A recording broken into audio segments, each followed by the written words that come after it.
चुनौती का जोर लगा रही है। लेकिन 2024 के लोकसभा चुनाव की तैयारी के बीच कांग्रेस का क्या हाल है? देखिए, कांग्रेस के कुछ नेताओं में नाराजगी दिखाई दे रही है।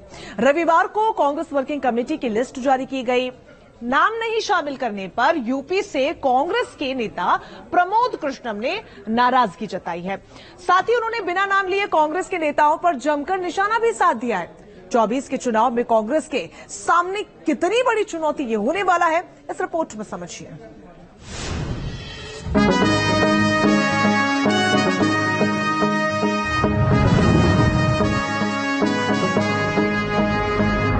इस मिट्टी की बात एक है, लोग एक है, चांद एक है, यूपी के जज्बात एक है।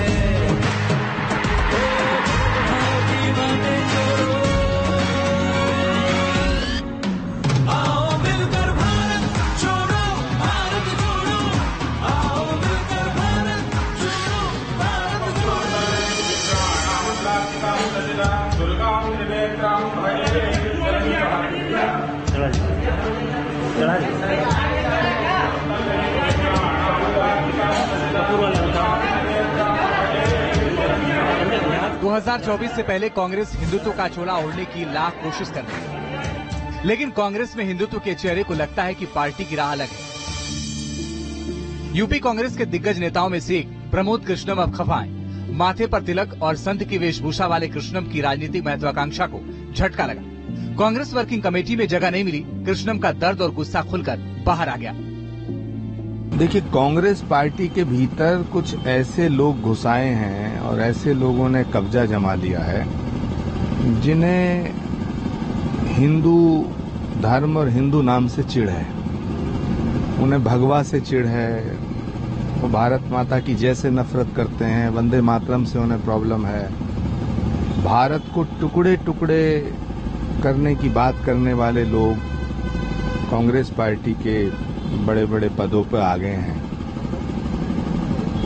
तो मुझे लगता है कि वो कांग्रेस पार्टी को महात्मा गांधी के रास्ते से हटा के, इंदिरा गांधी और पंडित जवाहरलाल नेहरू के रास्ते से हटा के वामपंथ के रास्ते पे ले जाना चाहते हैं। चाहे टीवी चैनलों की बहस हो या फिर कोई और दूसरा मंच, आचार्य प्रमोद कृष्णम पार्टी के पक्ष में न केवल खुलकर बैटिंग करते हैं, बल्कि गांधी परिवार के लिए भी उनका कमिटमेंट किसी से छिपा नहीं है।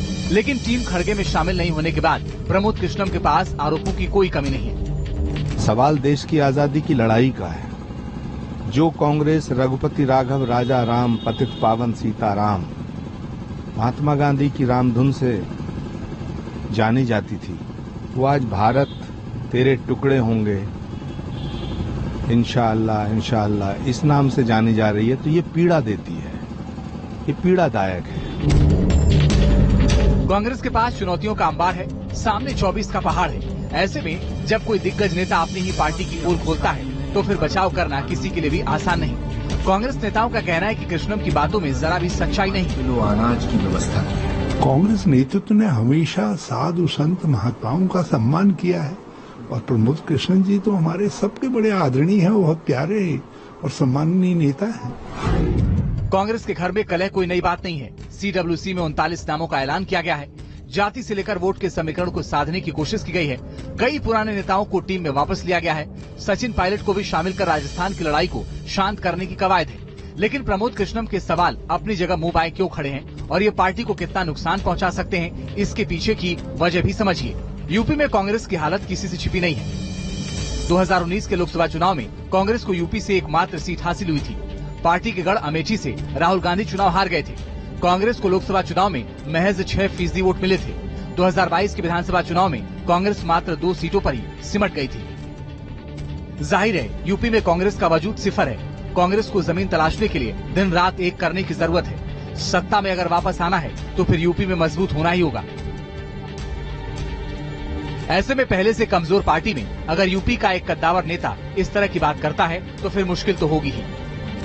देखिए, कांग्रेस आज एक पूरी तरह से दिशाहीन, निराशा से भरी हुई पार्टी है और जो भी व्यक्ति सही बात करता है उसको वो या तो पार्टी में हाशिए से कर देते हैं या उसको खुद पार्टी छोड़ के जाना पड़ता है। ये केवल प्रमोद कृष्णम जी की बात नहीं, उससे पूर्व में भी इस प्रकार बहुत सारे नेताओं के साथ हुआ है।